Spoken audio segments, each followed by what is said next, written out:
उधर से कम आ रही है आवाज। बोले भारत माता की, भारत माता की। आज कपकोट विधानसभा के और बागेश्वर विधानसभा के ऊपर को कम आ रहा है, दोनों विधानसभाओं के यहां पर लोकार्पण और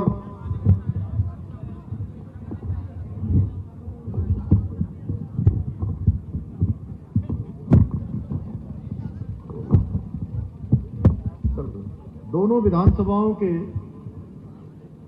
आज सैकड़ों करोड़ की योजनाओं का, कितने करोड़ हो गए सीडीओ साहब, कहां गए?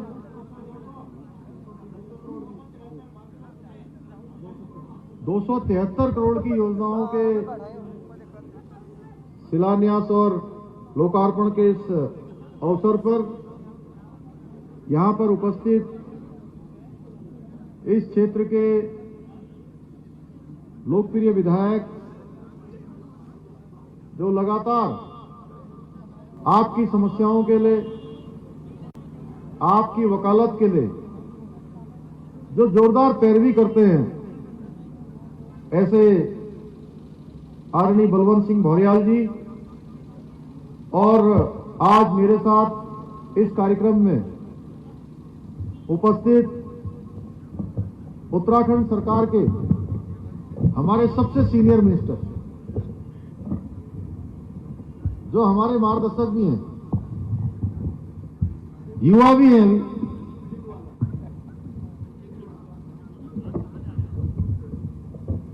आदरणीय बंशीधर भगत जी, और मां गंगा के पावन तट से चलकर हम सबके बीच में जो यहां पहुंचे हैं, ऐसे हमारे संत जिन्होंने अपना संपूर्ण जीवन मां भारती को समर्पित किया है,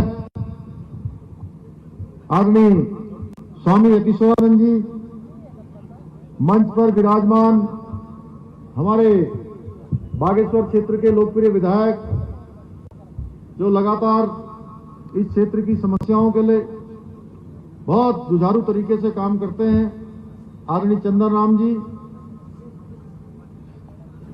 जिला पंचायत की अध्यक्ष बहन बसंती देव जी, और मेरे साथी और पुराने मित्र जिला अध्यक्ष भारतीय जनता पार्टी भाई शिव सिंह बिष्ट जी, हमारे पूर्व विधायक आदरणीय शेर सिंह गढ़िया जी, युवा मोर्चा के प्रदेश उपाध्यक्ष भाई सुरेश गढ़िया जी, हमारे कपकोट क्षेत्र के ब्लॉक प्रमुख भाई गोविंद दानू जी, ब्लॉक प्रमुख बागेश्वर, ब्लॉक प्रमुख गरुड़, हमारे वरिष्ठ नेता आदरणीय राम सिंह कोरुंगा जी, विक्रम साही जी, गोविंद सिंह टगड़िया जी, संचालन करने वाले चुनाव प्रभारी बागेश्वर भाई दयाल अठानी जी, सुरेश कांडपाल जी, राजेंद्र सिंह परिहार जी, गोविंद सिंह बिष्ट जी, नगर पंचायत अध्यक्ष कपकोट मनोहर राम जी, पूर्व ब्लॉक प्रमुख कपकोट, एवं मंच पर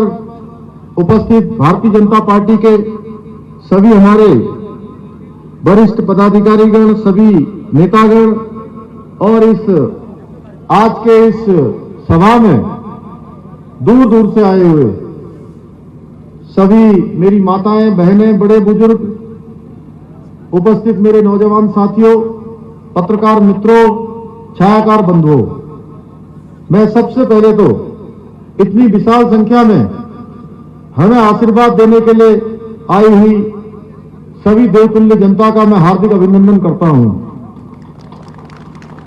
और साथ ही हमारे मंचासीन अतिथियों का भी हार्दिक स्वागत करता हूं।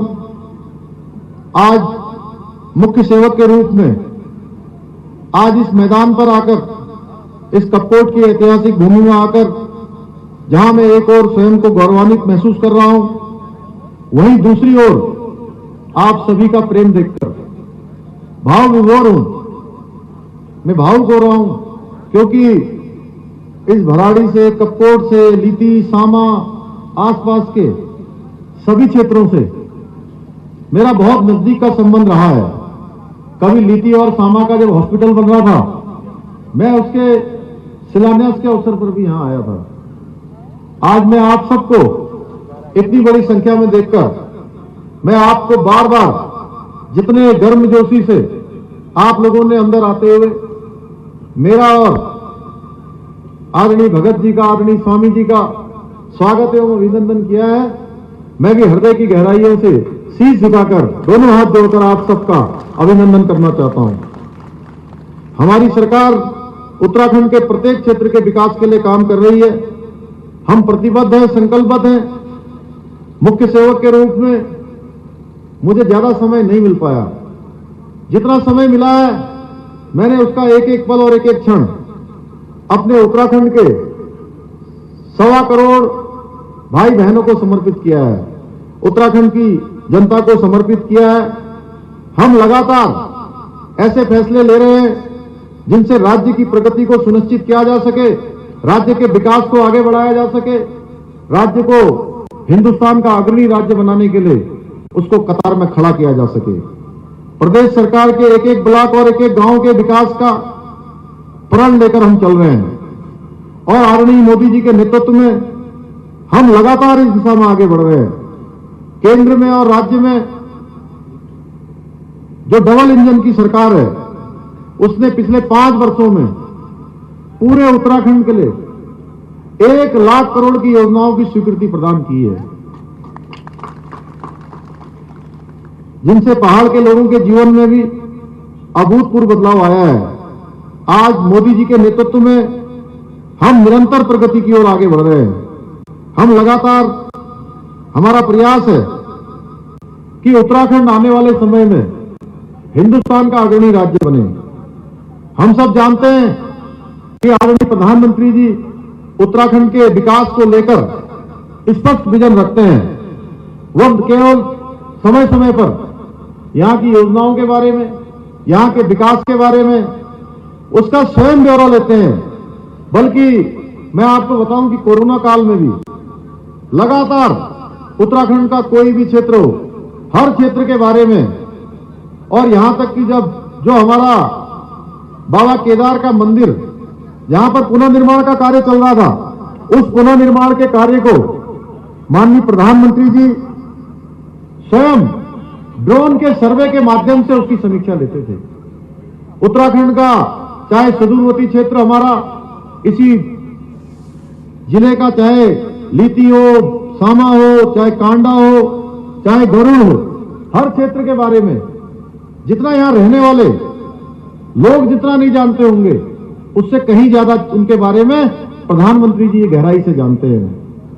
यह मोदी जी की बनाई नीतियों का ही असर है कि हमारे पहाड़ की गरीब बहनों को, गरीब हमारी माताओं बहनों को आज उज्ज्वला योजना का लाभ मिल रहा है।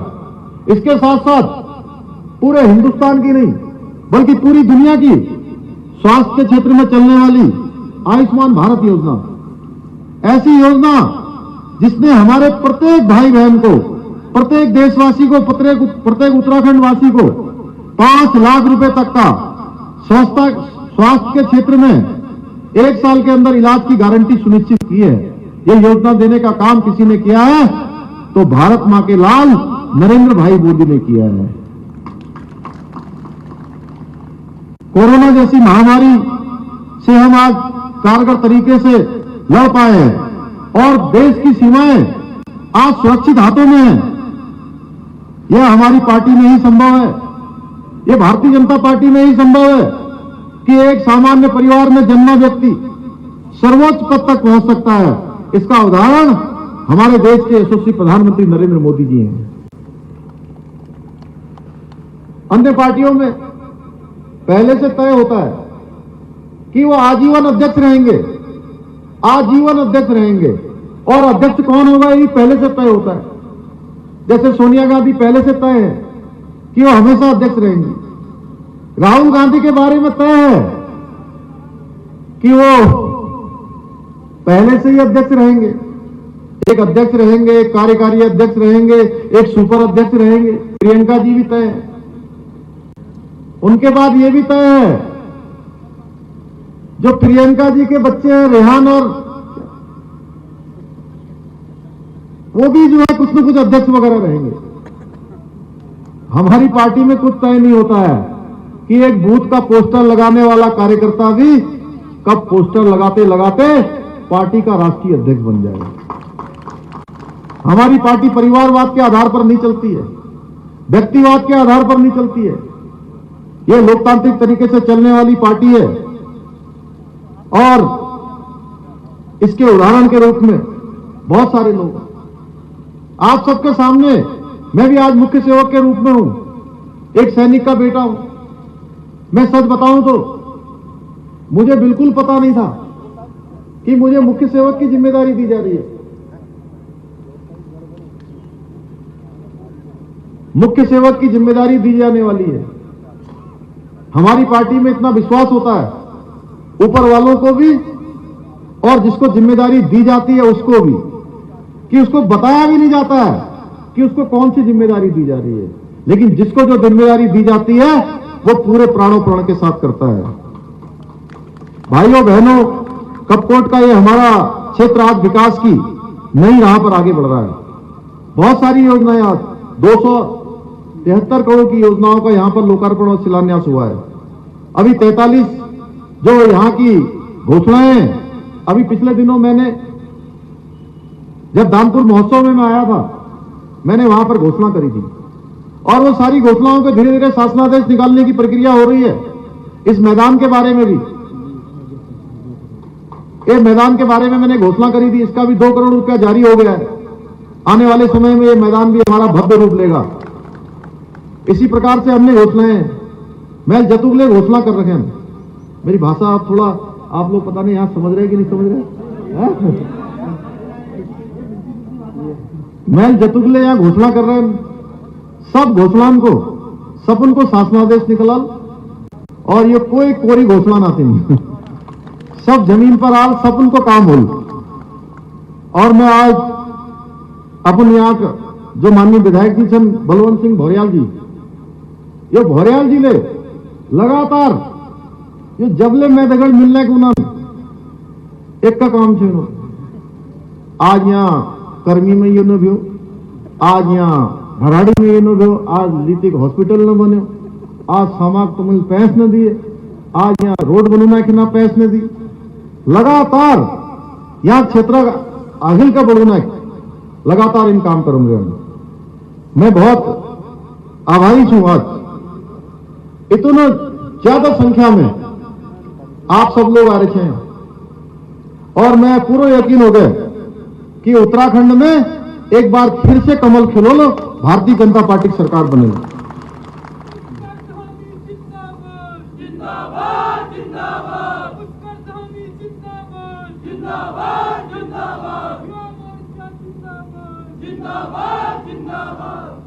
जब बेटे महल मुख्य सेवक के रूप में काम संभाली, तब बेटे लगातार मैं एक बाद एक फैसला ले लूं। हमारे यहाँ स्वामी जी बस रहे, हमारे बंशीधर भगत जी वो बस रहे, ये दुइये लोग और हमारी पूरी मंत्रिमंडल लगातार जो उत्तराखंड राज्य के हित में, हमारे दूर दराज इलाकों के बारे में जिन्हें हम फैसला ले सकूं, हम हर संभव उत्तराखंड राज्य के हित में, यहाँ सपन का हित में हम लगातार फैसला ले रहे हैं। और हमारी पूरी कोशिश है तक हम 500 बेटे ज्यादा 500 है ज्यादा फैसला लिए लें। और केवल फैसला ही नहीं रहे, ये फैसला लेने के बाद सारा पैसन की व्यवस्था करके उधर सपन को शासनादेश से निकालेगी। उन सब योजनाएं हमारे धरातल पर उतर रहे हैं। ये हमारे डबल इंजन सरकार से जो मोदी जी एक मंत्र था, सबका साथ और सबका विकास और सबका प्रयास, यह मंत्र लीवर धीरे धीरे अगल के बढ़ रहे। एकमात्र पार्टी ये भारतीय जनता पार्टी है जो केवल और केवल लोकतांत्रिक तरीका चलती, और दूसर पार्टी को बारे में मैं अल्लाह तुमने बताया ली वो परिवार फार्मूला में चल। एक लीजिए हमारे यहां हमारी जो प्राथमिकता है वो केवल और केवल हमारी जनता सर्वोपरि है। जनता की ना जो भलाई हो वो हमारी प्राथमिकता में है। आज कांग्रेस के एक नेता उत्तराखंड का विकास करने बात आपको सपन का बीच में आए बार बार करना, लेकिन जब इनके पास सत्ता थी, जब ये खुद सरकार में थे, तब इन्होंने कोई काम न किए, कोई काम नहीं कर। कानून का जगह इन्होंने काला काला कारनामा किया। आज पार्टी वाले उन्होंने नाम न लिख रहे, और आप सबने टेलीविजन पर देखे, उन्होंने टेलीविजन पर उन अपना जो है विधायकन है, मंत्री तक उम्र से कि कौन उम्र से कि मैं आंख बंद कर लूंगा, जो करूं से कर, जो तू खा से खा, जी करूं से वो कर, मैं आंख बंद कर लूंगा। इनारा राजन में जो घपलान की सूची है ना, घपला सब समझ में है ना, अजरा हाथ खड़ा कर दी समझ में है ना। तो इनर घपलान की जो सूची है, ये बच्चे भी समझ रहे हैं। घपलन की इतनी छोटी सूची है, इतनी थोड़ी सूची है कि अगर वो लिखन शुरू कर दिया जाए ना तो कई वर्ष लग जालो, तब ले उन्हें घपलन की सूची पूरी न हो।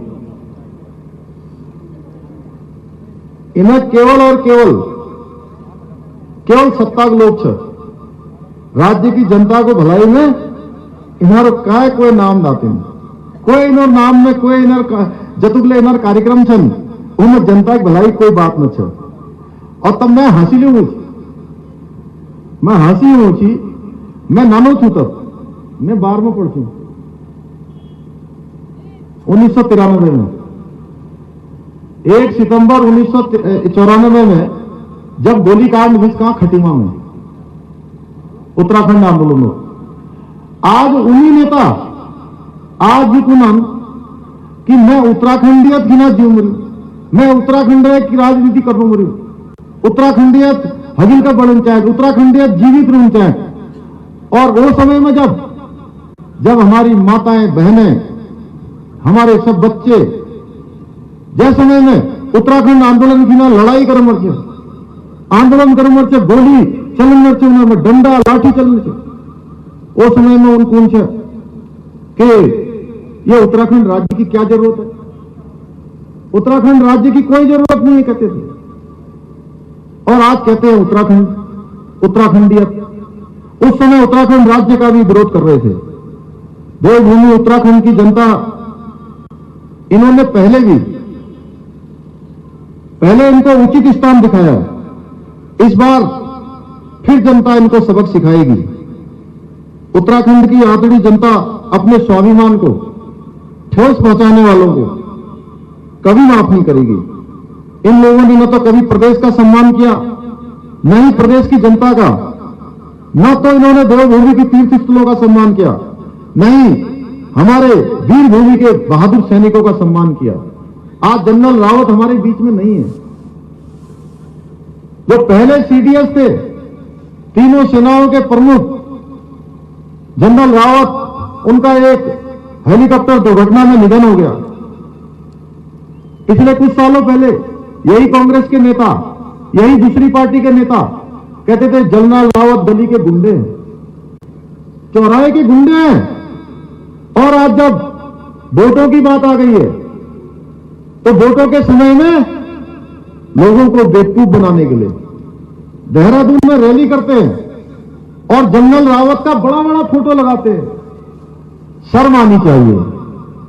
इन्होंने न यहां के तीर्थ स्थानों का सम्मान किया। आज मोदी जी के नेतृत्व में चाहे सैनिकों का सम्मान की बात हो, चाहे आज धार्मिक स्थलों को आगे बढ़ाने की बात हो, लगातार आगे बढ़ रहा है। भारतीय जनता पार्टी उत्तराखंड के जन जन को सशक्त और आत्मनिर्भर बनाने का कार्य कर रही है। हमारा ये जनसेवा का भाव हमारे द्वारा लिए जा रहे फैसलों में नजर आता है। हमारा बेहद ईमानदार प्रयास है कि इस युवा प्रदेश के युवाओं को विकास के अधिक अवसर मिलने चाहिए। हमने सरकार में रिक्त पड़े जितने भी पद हैं, उन पदों को भरने की प्रक्रिया प्रारंभ कर दी है। पुलिस विभाग में पिछले कई वर्षों से भर्ती नहीं हुई। हमारी सरकार ने तय किया, हमने 1734 पद निकाल दिए, उसकी भर्ती की प्रक्रिया प्रारंभ हो गई है। हर विभागों में हम भर्ती की प्रक्रिया प्रारंभ कर रहे हैं ताकि विकल्प की खोज में हमारे युवा पलायन के लिए मजबूर न हो, उनको पलायन न करना पड़े। हम राज्य में युवाओं को ऐसा माहौल देने का प्रयास कर रहे हैं जिससे वो नौकरी मांगने वाले नहीं, बल्कि आने वाले समय में वो नौकरी देने वाले बने। मैं आपको विश्वास दिलाता हूं कि आपकी हर समस्या और उसके समाधान के प्रति मेरी सरकार पूर्ण रूप से सजग है। हमारा लक्ष्य है, जब हम अपनी स्थापना के 25वें वर्ष में प्रवेश करेंगे, तब हम भारत का सर्वश्रेष्ठ राज्य हो। और मुझे पूरा विश्वास है कि आप सभी के सहयोग से निश्चित ही ऐसा होगा। अंत में मैं यही कहना चाहूंगा कि उत्तराखंड के अंतिम छोर में खड़े हुए व्यक्ति तक विकास पहुंचाने और इस संकल्प को पूरा करने के लिए हम जी तोड़ मेहनत कर रहे हैं। हमें केवल और केवल आपका आशीर्वाद और आपका समर्थन चाहिए, जिसके दम पर हम विकसित उत्तराखंड का सपना अपना साकार कर सकेंगे। मेरी जानकारी में कि हमारे इस 5 साल के कार्यकाल में इस क्षेत्र में 55 सड़कों का निर्माण हुआ है। इसके अलावा क्षेत्र में 8 मिनी स्टेडियम बनाए गए। कई दूसरे विकास कार्य भी तेज गति से जारी है। कपकोट को विकास को लेकर हमारी सरकार के पास अनेकों योजनाएं हैं। हमारी सरकार इस क्षेत्र में पर्यटन की संभावनाओं को बढ़ाने पर जोर दे रही है। इसके अलावा जड़ी बूटियों की खेती और उसके व्यापारिक इस्तेमाल की भी जो अपार संभावनाएं हैं, देश विदेशों तक संभावनाएं हैं, उसको भी हम खोजने का पूरा काम कर रहे हैं। हमारा प्रयास रहेगा।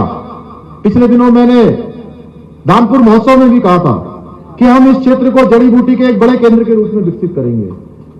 निश्चित रूप से यहां के स्वरोजगार को बढ़ाने के लिए, यहां के औद्यानिकी को बढ़ाने के लिए माननीय प्रधानमंत्री जी से भी हमने अनुरोध किया है। हमारे इस इलाके के भाई बहन आज खेती बाड़ी और पशुपालन करके काफी हद तक निर्भरता की ओर बढ़ रहे हैं। हमारा हमेशा से मिशन रहा है कि किसान को उसकी मेहनत का पूरा हक मिले और जितना जल्दी हो सके जल्दी मिले।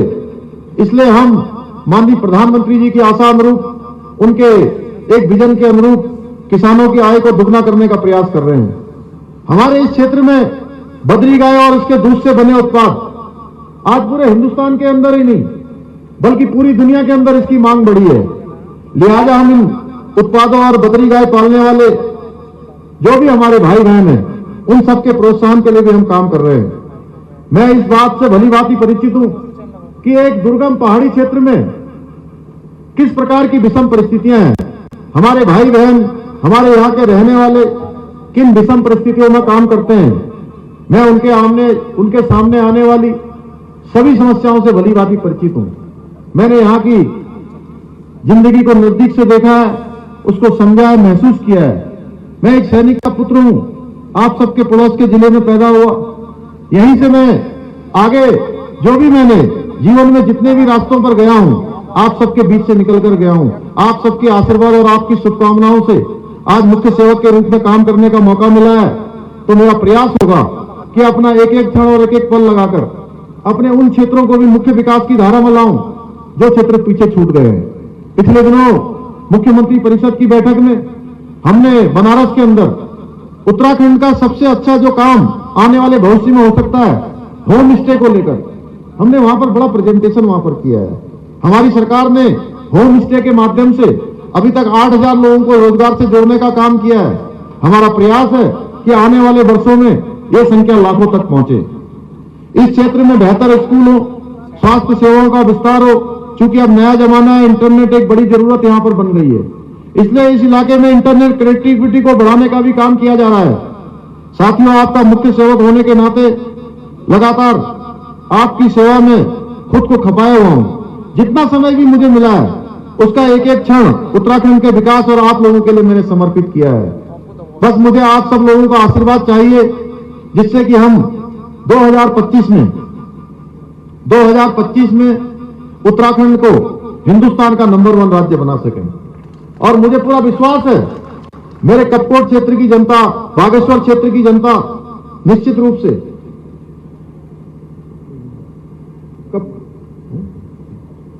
हमारे यहां पर कपकोट क्षेत्र की जनता, हमारे बागेश्वर क्षेत्र की जनता, आपने लगातार मुझे, हमारी पार्टी को लगातार आशीर्वाद दिया है। आगे आने वाले समय में भी आपका आशीर्वाद मिलेगा और हम राज्य स्थापना दिवस तक हिंदुस्तान के अग्रणी राज्य के रूप में जाने जाएंगे। अभी यहां पर एनएचएम वाले भी हमारे भाई बहन आए हुए हैं। मैं वैसे तो सभी के लिए हम कोशिश कर रहे हैं, जितना संभव हो हमने कोशिश की है कि आंगनबाड़ी की बहनें हो, आशाएं बहनें हो, चाहे हमारे उपमल के कर्मचारी हो, चाहे वो हमारे बिजली विभाग के कर्मचारी हो, सभी के लिए हमने काम किया है। हम कोशिश कर रहे हैं कि हर क्षेत्र में, चाहे पुलिस विभाग के हो, रेवेन्यू विभाग के हो, हर विभाग के लोगों के लिए हम काम कर रहे हैं। और दीनदयाल अंत्योदय योजना, राष्ट्रीय आजीविका ग्रामीण मिशन के अंतर्गत कार्यरत कर्मचारियों के भविष्य, उनके मानदेय के लिए भी हम चिंता करेंगे। मैं आपसे कहना चाहता हूं, इस क्षेत्र में आप लोगों के लिए भी काम करेंगे जल्दी से जल्दी, क्योंकि आप लोगों का आकलन करवा के आप लोगों का कोई रास्ता निकले, कोई समाधान निकले, उस क्षेत्र में हम प्रयास करेंगे। पॉलिटेक्निक भवन निर्माण, यहां पर मैकेनिकल और इंजीनियरिंग, सिविल इंजीनियरिंग और कैंटीन के बारे में कहा है। मैं इसके बारे में निश्चित रूप से इसका आकलन करवा के इसका भी समाधान निकालने का प्रयास करूंगा। आज के अवसर पर हमारे उद्यान सहायकों और इनकी भी जो है माली परिस्थितियों के पदों को अभी वित्तीय स्वीकृति के लिए फाइल आई है, इसका भी हम आकलन करवा लेंगे।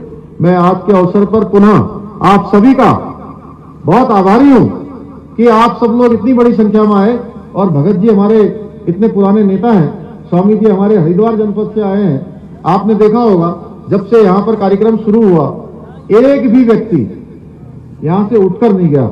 मैं आपका ऋणी हूं और आपका ये प्रेम, ये आशीर्वाद हम निकट भविष्य में जरूर इस क्षेत्र में विकास की गंगा को लाकर आगे बढ़ाएंगे।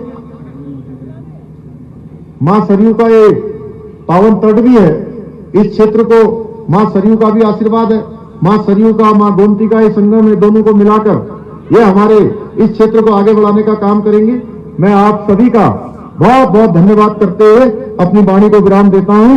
आप सबका धन्यवाद। जय हिंद, जय भारत, जय उत्तराखंड। भारत माता की, भारत माता की, भारत माता की। मणिपुर